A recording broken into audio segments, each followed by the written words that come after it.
مخلوق میں سب سے زیادہ ہمدردی کے قابل وہ ہے جو تنگ مالی کے باوجود ہمت سے زندگی بسر کرتا ہے۔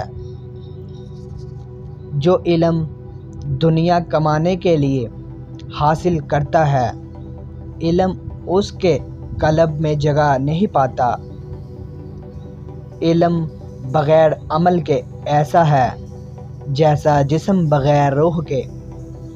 مال و دولت اور عزت نفس کے ساتھ علم حاصل نہیں ہوتا۔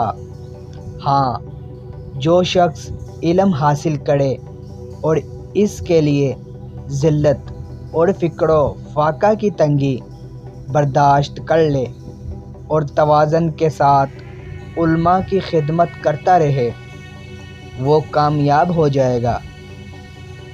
میں نے کبھی جھوٹ نہیں بولا، کبھی اللہ کی قسم نہیں کھائی۔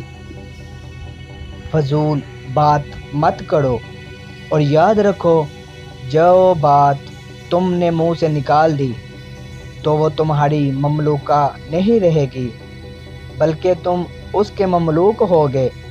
خبردار، اس عورت سے ہرگز محبت نہ کرنا جو اللہ سے محبت نہیں کرتی، کیونکہ جو اللہ کو چھوڑ سکتی ہے وہ تمہیں بھی چھوڑ سکتی ہے۔ 4 چیزیں نظر کو تیز کرتی ہے: خانہ کعبہ کے سامنے بیٹھنا، سوتے وقت سرما لگانا، سبزار کی طرف دیکھنا، صاف جگہ بیٹھنا۔ 4 چیزیں رزق کو بڑھاتی ہے: تہجد کی نماز پڑھنا، کثرت سے استغفار کرنا، کثرت سے صدقہ کرنا، کثرت سے ذکر کرنا۔